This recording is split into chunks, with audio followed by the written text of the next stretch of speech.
প্রিয় শিক্ষার্থীরা, আসসালামু আলাইকুম। জেনিথ ম্যাথ স্টাডির পক্ষ থেকে আপনাদের স্বাগতম।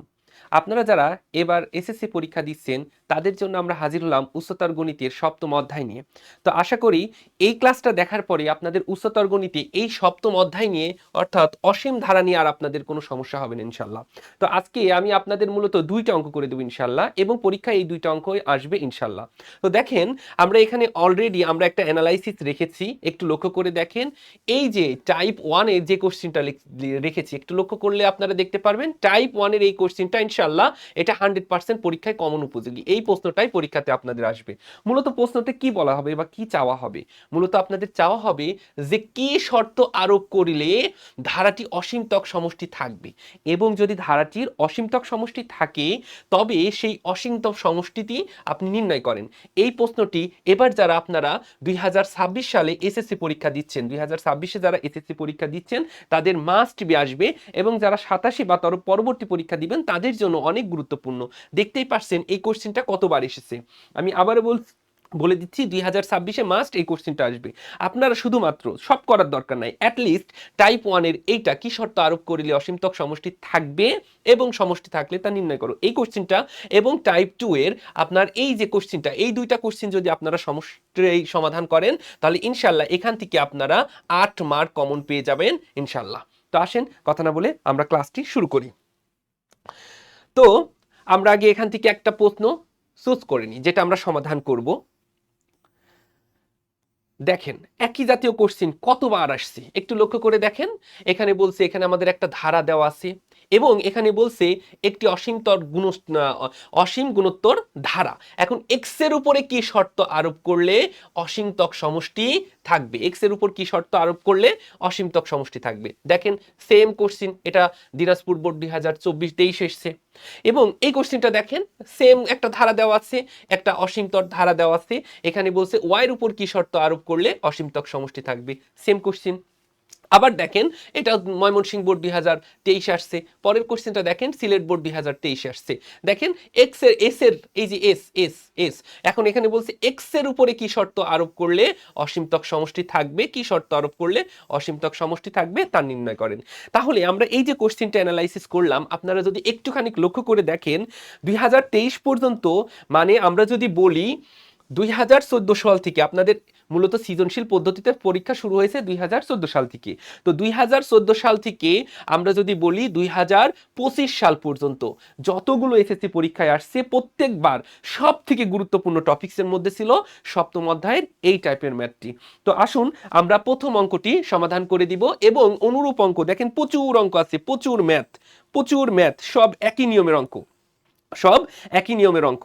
আমরা এই পিডিএফটি আপনাদের দিয়ে দেব ইনশাআল্লাহ, আমাদের কমেন্ট বক্সে দিয়ে দিব। আপনারা সুন্দর করে পিডিএফটি ডাউনলোড করে সকল ম্যাথগুলো সমাধান করবেন। এরপরও যদি কোথাও সমস্যা থাকে আপনারা আমাদের বললে অবশ্যই আমি সেই কোশ্চেনটি সমাধান করে দিব। তো আসেন আমরা এখান থেকে যে কোনো একটা প্রশ্ন চয়েস করি এবং সেটা সমাধান করি। তো আমরা প্রথম প্রশ্নটি সমাধান করতে চাচ্ছি ইনশাআল্লাহ।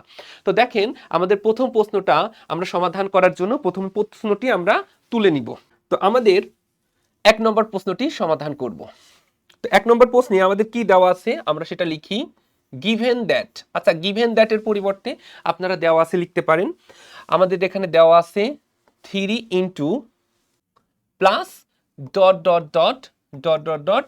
আচ্ছা, এই যত অসীমতর ধারা বলছে, অসীম গুণোত্তর ধারা বলছে, আপনারা এখানে প্লাস দিয়ে ইনফিনিটি চিহ্ন দিলেও পারেন, এই অংশটা দিলেও পারেন, না দিলেও পারেন, কোনো অসুবিধা নেই। ওকে, তো এটাকে আমরা সমাধান করার জন্য এখানে আমরা দুইটা কথা বলবো, আপনাদের একটু মাথায় রাখবেন। সেটা হচ্ছে আমরা যখন নবম দশম শ্রেণী 4.1 অর্থাৎ সাধারণ গণিত করেছিলাম তখন কিন্তু আমরা একটা সূত্র পড়েছিলাম। সূত্রটা কি বলেন তো?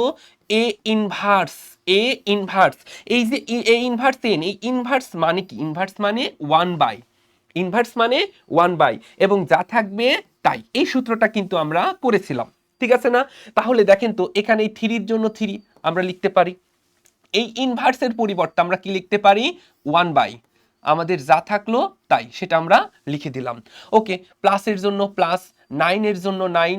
এবার এইটা মাঝে কিছু নাই মানে গুণ আছে, এখানে ইনটু আকারে দিলাম, এখানে কত আছে? আচ্ছা, আমরা কি জানি এই যে ইনভার্স, এই যে ইনভার্স, ইনভার্স মানে কি? ইনভার্স মানে 1/, যা থাকবে তাই, অর্থাৎ 4 - 10x। আর যেহেতু এই ইনভার্স মানে 1/, নিছি তাহলে এখানে কি হবে স্কয়ার প্লাস এই যে 27 এর জন্য 27 ইনটু এই ইনভার্স মানে 1/, আমাদের যা থাকবে তাই 4 - 10x তার উপরে cube plus dot dot dot dot dot dot, এগুলো পরে দিলেও হবে না দিলেও হবে। এখন যদি আমরা এটাকে ক্যালকুলেশন করি, দেখেন তো আমরা জানি গুণের নিয়ম কি, এই উপরে আর উপরে কি করতে হয়, গুণ করতে হয়। যদি এখানে আমরা গুণ করি তাহলে কি থাকে 3/4 - 10x প্লাস 9/4 - 10x তার উপরে স্কয়ার প্লাস 27/4 - 10x তার উপরে কি আছে cube plus dot dot dot dot dot. Okay, আচ্ছা এখন একটু লক্ষ্য করে দেখেন, এইটা আমাদের একটা গুণোত্তর ধারা। তো এই গুণোত্তর ধারার এই পদটা কি বলেন তো? এই পদটা হচ্ছে আমাদের প্রথম পদ। তাহলে আমরা এখানে লিখি যে এখানে প্রথম পদ। আর আমরা জানি প্রথম পদকে আমরা কি দ্বারা প্রকাশ করি, এ দ্বারা প্রকাশ করি। তাহলে আমাদের এখানে প্রথম পদ কত দেওয়া আছে, 3/4 - 10x। ওকে, এবং সাধারণ অন্তর, সাধারণ অন্তর না সরি অনুপাত, সাধারণ অনুপাত, সাধারণ অনুপাতকে আমরা 8 দ্বারা প্রকাশ করি।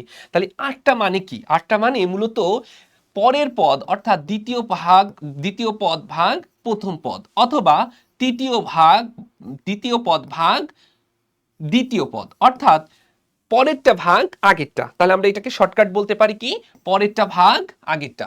তাহলে আমরা যদি এখন করি আর এর মানটা বের করি, তাহলে এখানে দেখেন তো আমার পরের পদ কত আছে, 9/4 - 10x তার উপরে স্কয়ার। আচ্ছা, ভাগ দ্বিতীয় পদ ভাগ প্রথম পদ, আমাদের প্রথম পদ এখানে কত আছে, 3/4 - 10x। ওকে, এখন আমরা এখান থেকে দেখতেছি 9/4 - 10x তার উপরে স্কয়ার, এটাকে বলা হয় ভাগ। তো ভাগ তো আমাদের এখানে ক্যালকুলেশন করা যায় না, এই জন্য আমরা কি করব, গুণ। তাহলে ভাগকে উল্টাই দিলে গুণ হয়, তাহলে গুণ যখন করলে, ভাগকে গুণ করলে তখন কি হবে, নিচেরটা যাবে উপরে আর এই উপরেরটা চলে যাবে নিচে। এখন আমরা এখান থেকে কি দেখতেছি, এখানে এই যে এটাকে যদি কাটি আর এইটাকে কাটলে আমাদের এখানে কত থাকবে, 3 থাকবে। ওকে, তাহলে আমাদের উপরে কত পেলাম, 3। আর এইটাকে যদি কাটি, দেখে এখানে কয়টা ছিল, এখানে একই জিনিস দুইটা ছিল, তো আমরা একটা কেটে দিছি, তাহলে এখানে থাকবে 4 - 10x।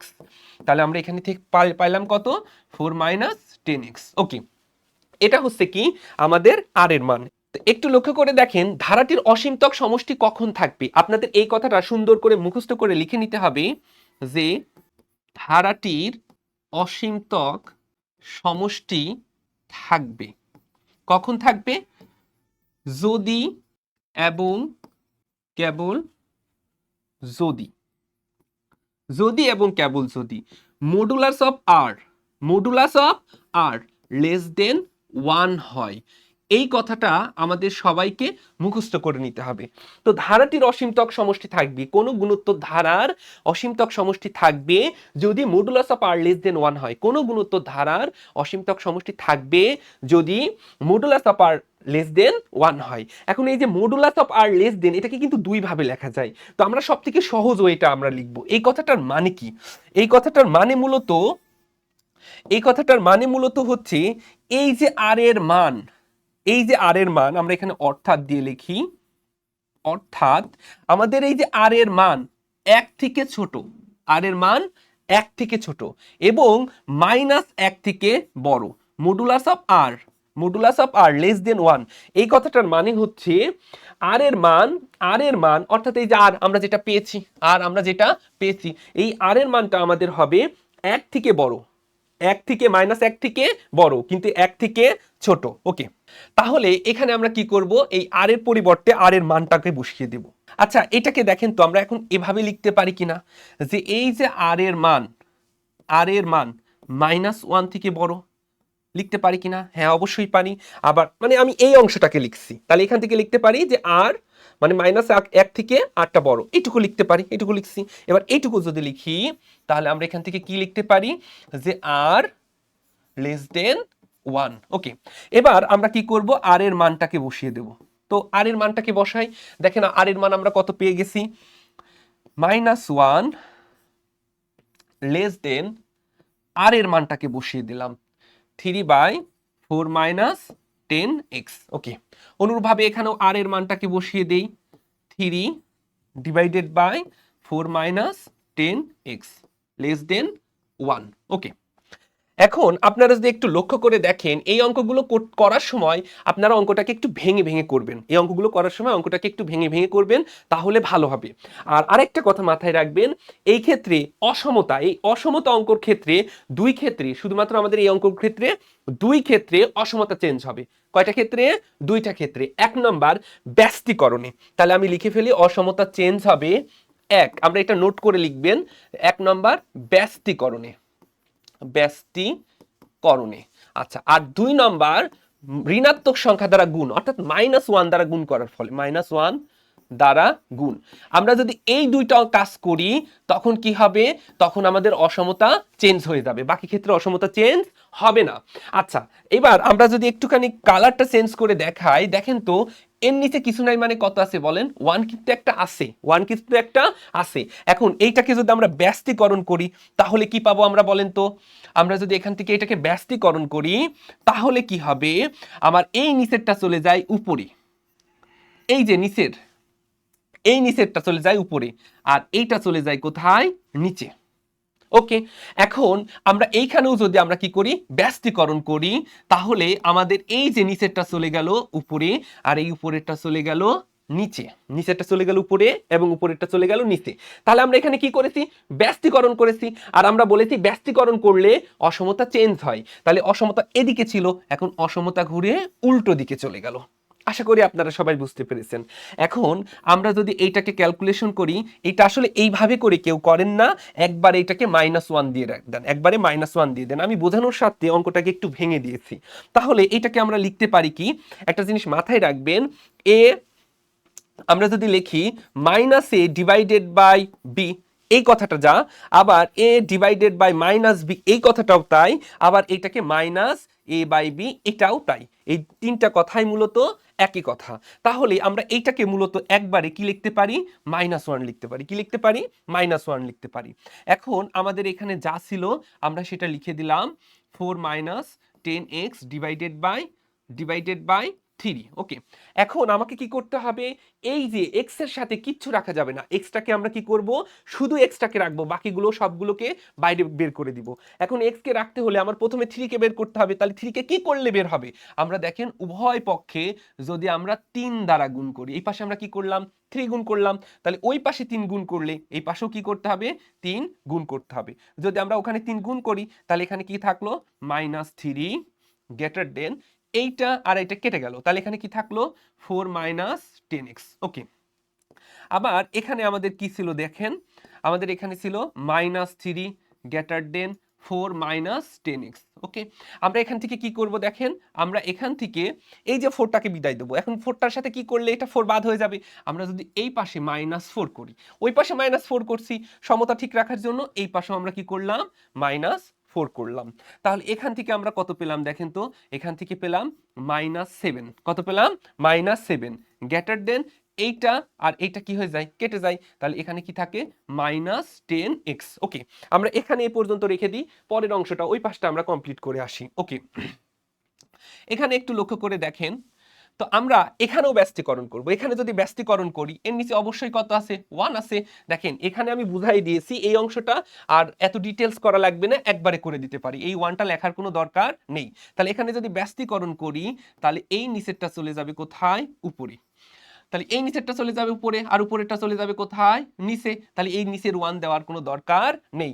আমরা এখানে কি করেছি, ব্যস্তীকরণ, নিচেরটা উপরে উপরেরটা নিচে, এখানে কি করেছি, নিচেরটা উপরে উপরেরটা নিচে, তাহলে অসমতা এদিকে ছিল, তাহলে অসমতা এখন কি হয়ে যাবে, চেঞ্জ হয়ে যাবে, অসমতা চেঞ্জ হয়ে যাবে। এখন আমরা এই যে অসমতা চেঞ্জ হয়ে গেল, অসমতা যেহেতু চেঞ্জ হয়ে গেল, এখন আমরা এখানে দেখি আমাদের এই x এর সাথে কিচ্ছু রাখা যাবে না, তাহলে x এর সাথে যদি কিছু না রাখি তাহলে কি করলে আমার এখান থেকে xটা একা হয়ে যাবে। তাহলে আমরা এখান থেকে যদি প্রথমে যা ছিল তাই লিখে নিলাম, যা ছিল তাই লিখে নিলাম। প্রথমে দেখেন আমি যা ছিল আগে তাই লিখে দিলাম, যা ছিল তাই লিখে নিলাম। এই পাশে আমরা 3 দ্বারা গুণ করলাম, ওই পাশেও আমরা 3 দ্বারা গুণ করলাম। তাহলে এইটা আর এইটা কি হয়ে গেল, কেটে গেল। তাহলে এখানে আমরা কত পেলাম, এখানে আমরা পেলাম 4 মাইনাস 10x। ওকে, গ্রেটার দেন 3। আচ্ছা, এবার আমার এখান থেকে 4টাকে বিদায় করতে হবে, এই জন্য আমাদের এই পাশে যা ছিল তাই লিখে দিলাম, এই পাশেও যা ছিল তাই লিখে দিলাম। এখন আমরা কি করব একটু লক্ষ্য করে দেখেন, এটাকে বাদ দিতে হলে আমার কি করতে হবে, উভয় পাশে থেকে -4 করতে হবে, উভয় পাশে থেকে করতে হবে -4 করতে হবে, উভয় পাশে থেকে -4 করলাম। তাহলে এইটা আর এটা বাদ হয়ে গেল। তাহলে এখান থেকে আমরা কি পাচ্ছি দেখেন, এখান থেকে আমরা পাচ্ছি -10x গ্রেটার দেন 3 থেকে যদি 4 বিয়োগ করি তাহলে হয় -1। আশা করি আপনারা এইটুকু সবাই বুঝতে পেরেছেন। ওকে, এবার একটুখানি লক্ষ্য করে দেখেন, আমরা বলেছিলাম যে আমাদের সামনে মাইনাস রাখা যাবে না, মাইনাস রাখা যাবে না। তাহলে আমরা এখানে কি করব, -1 দ্বারা গুণ করব। এই পাশেও -1 দ্বারা গুণ করব, এখানেও -1 দ্বারা গুণ করব। তো যদি আমরা -1 দ্বারা গুণ করি তাহলে এখান থেকে -1 দ্বারা গুণ করলে কি হয় দেখেন, আমি এটা বোঝানোর জন্য যেহেতু অঙ্কটাকে আমি ডিপলি ভেঙে করতেছি, এই জন্য আমরা এখানে যা ছিল তাই লিখে উভয় পক্ষে দেখেন যা ছিল তাই আমরা কিন্তু লিখছি, লেখার পরে উভয় পক্ষে -1 দ্বারা গুণ করছি। ওকে, উভয় পক্ষে আমরা কি করছি, -1 দ্বারা গুণ করছি। এখন একটা কথা কি আপনাদের মনে আছে, আমরা বলেছিলাম যদি যদি আমরা -1 দ্বারা গুণ করি অথবা ব্যস্তীকরণ করি তখন কি হয়ে যায়, অসমতা চেঞ্জ হয়ে যায়। তাহলে আমাদের অসমতা ছিল এই দিকে, তাহলে অসমতা ঘুরে কি হয়ে গেল, উল্টো দিকে। আশা করি আপনারা সবাই বুঝতে পেরেছেন। এখন তাহলে এটাকে ক্যালকুলেশন করলে আমরা কত পাচ্ছি, এই মাইনাস আর মাইনাস গুণ করলে কি হয়ে যায়, +7। ওকে, গেট লেস দেন, তাহলে এই মাইনাস আর মাইনাস গুণ করলে কত হয়, 10x। ওকে, এখন উভয় পক্ষে যদি আমরা যা ছিল তাই লিখলাম, দেখেন যা ছিল তাই লিখলাম। আমরা কি বলেছি যে এই x এর সাথে কিছু রাখা যাবে না। এখন এখানে যদি আমরা উভয় পক্ষে 10 দ্বারা ভাগ করি, উভয় পক্ষে কি করি, 10 দ্বারা ভাগ করি, তাহলে দেখেন এই 10 আর এই 10 কি হয়ে যায়, কেটে যায়। তাহলে আমরা এখান থেকে কি পাই, 7/10 লেস দেন x। ওকে, আশা করি আপনারা এটুকু বুঝতে পেরেছেন। গুড, এরপরের অংশটা একটু লক্ষ্য করেন। এখন অনুরূপভাবে আমরা ডান পাশের অংশকে কি করব, -1 দ্বারা গুণ করব। দেখেন আমাদের যা ছিল তাই লিখে দিলাম, দেখেন যা ছিল তাই লিখে দিলাম।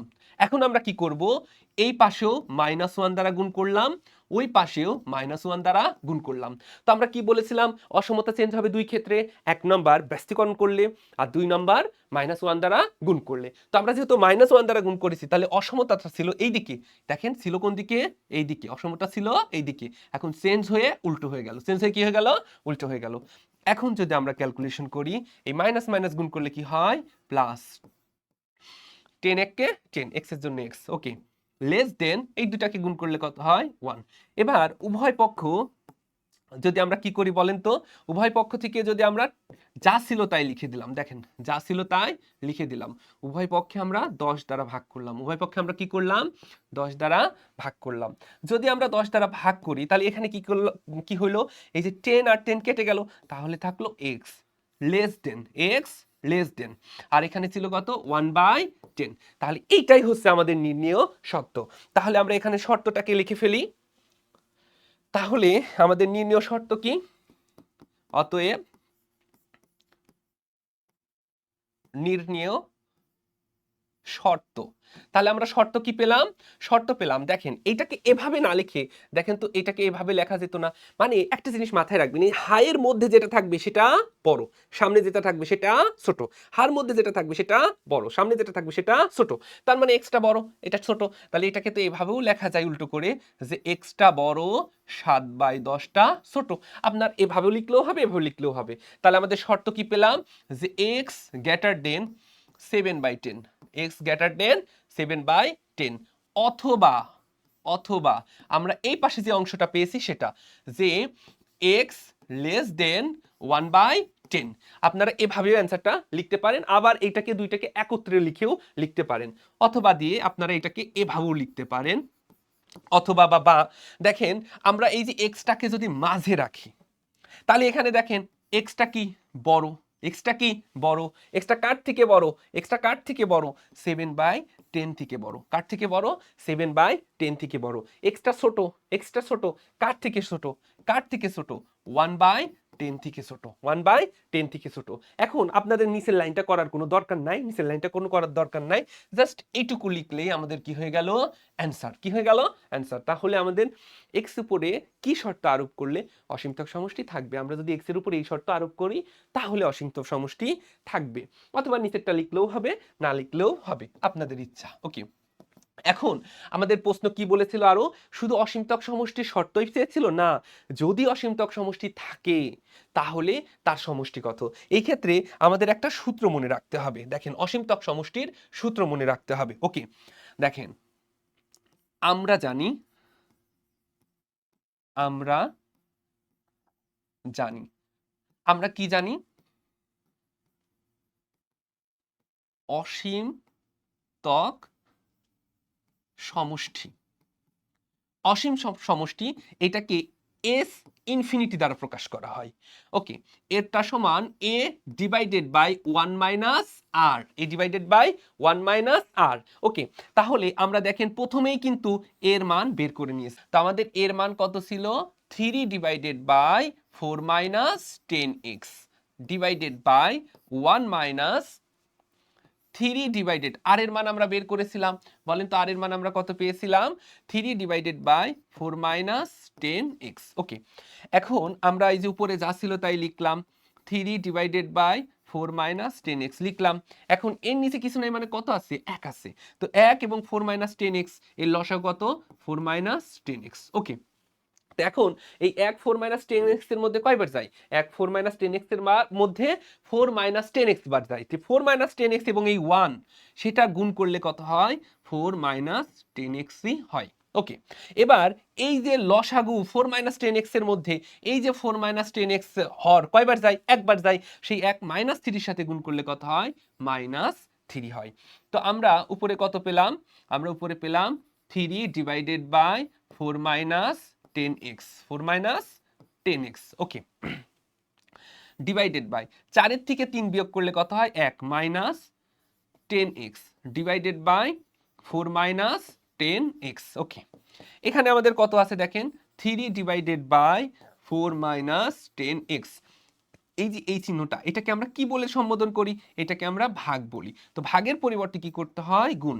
তখন এই যে নিচেরটা, এই নিচেরটা চলে যাবে উপরে, 4 মাইনাস 10x চলে গেল উপরে, আর এই যে আমাদের এই উপরেরটা, এই যে উপরেরটা চলে যাবে নিচে, অর্থাৎ 1 মাইনাস 10x এটা চলে যাবে নিচে। এখন আমরা এখান থেকে দেখছি এটাও যা এটাও কি তাই, তাহলে কেটে দিতে পারি। তাহলে উপরে আমাদের কত থাকলো, 3 ডিভাইডেড বাই 1 মাইনাস 10x, এইটাই হচ্ছে আমাদের নির্ণেয় অসীমতক সমষ্টি। আশা করি আপনারা সবাই বুঝতে পেরেছেন। তো আজকের মতো আমরা এখানেই শেষ করব, নেক্সট ক্লাসে আমাদের দেখা হবে ইনশাআল্লাহ। আসসালামু আলাইকুম ওয়া রাহমাতুল্লাহ।